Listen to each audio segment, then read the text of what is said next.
The aircraft carrier USS Harry S. Truman cuts through the dark waters of the Red Sea. It's May 1st, 2025, 3 a.m. local time. A false calm hangs over the night. The stars twinkle, seemingly indifferent to the tension below. On board the Truman, sailors are at their stations. Vigilance is their watchword. The ghosts of recent incidents linger. The near collision, the missing Super Hornet, the ever-present threat of drones. Deep within the carrier, analysts monitor their screens. Radar sweeps the sky, sonar probes the depths. Every blip, every anomaly is scrutinized. The US Navy is on high alert. The Houthi rebels have demonstrated their reach, their audacity, and their growing sophistication, possibly backed by Iran. The Red Sea, once a trade route, is now fraught with peril, a maritime front in a shadow war. The Truman, a symbol of American power, is a tempting target.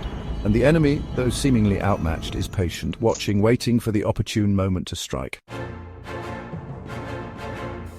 Unseen, unheard, two small blips appear on the radar screens of the USS Gravely. An Arleigh Burke-class destroyer, it serves as a vigilant guardian for the Truman.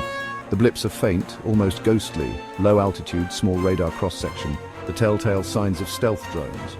These drones, Iranian-designed Esmad-3S, are no mere toys. They are weapons of war, packed with explosives, guided by advanced inertial navigation systems and satellite links, capable of changing course mid-flight. Whispers of death in the night. One flies low, barely 10 feet above the waves, hugging the sea to avoid radar detection. The other flies higher, at 18,000 feet, providing targeting data and a backup attack vector, a coordinated pincer attack. Their target, the heart of the American fleet. The sailors on the Gravely spring into action following their training. This is no drill. This is the real thing. The captain, his face grim, gives the order. Defensive procedures are activated. The ship's loudspeakers crackle to life. Threat condition 1! Threat condition 1! The USS Gravely's Aegis Combat System, a marvel of modern warfare technology, kicks into gear. Radar locks onto the incoming drones, tracking their every move.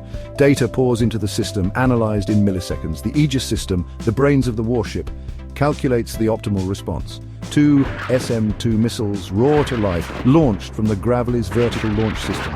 Guided by the Aegis, the missiles streak across the night sky, leaving trails of fire and smoke. Seconds stretch into an eternity as the crew watches the missiles close in on their targets. The first SM-2 slams into the high-flying drone, turning the night sky into a fleeting spectacle of fire and debris. The second missile finds its mark moments later, obliterating the sea-skimming drone in a brilliant flash. The threat for now is neutralized, but a heavy silence falls over the Gravely's Combat Information Center. The crew knows this is just the beginning. Part 4. Ghost Wars. The drone attack on the USS Harry S. Truman, though unsuccessful, sent shockwaves through the US Navy. It highlighted the vulnerability of even the most powerful warships to asymmetric threats. The Houthi rebels, once dismissed as a ragtag militia, had demonstrated their ability to strike at the heart of American military might. Intelligence reports spoke of even more potent weapons in the Houthi arsenal, drones like the Qasef-2K with longer ranges and larger payloads. Loitering munitions capable of circling for hours, waiting for the perfect moment to strike. The Red Sea, once a symbol of global commerce, was rapidly becoming a testing ground for a new kind of naval warfare. The US responded with a show of force. The Truman's deployment was extended.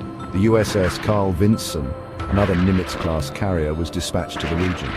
B-2 stealth bombers capable of delivering massive firepower were positioned at Diego Garcia, within striking distance of Iran. The stakes had changed. Part 5. The new face of naval warfare. The drone attack on the USS Harry S. Truman marked a turning point in naval warfare. It underscored the growing threat of cheap, readily available and increasingly sophisticated drones in the hands of non-state actors.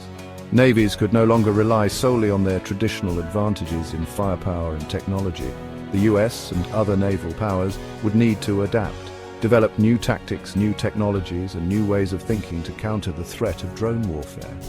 The future of naval warfare would not be defined by massive clashes between fleets of warships, but by stealth, by unmanned systems, and by the constant threat of attack from unexpected directions. The Red Sea, once a bypass, had become a proving ground. The lessons learned there, in the shadow of drone attacks and near misses, would shape the future of naval warfare for decades to come. The age of asymmetric warfare at sea had arrived, and the world watched and waited with bated breath to see what new dangers and what new possibilities this new era would bring.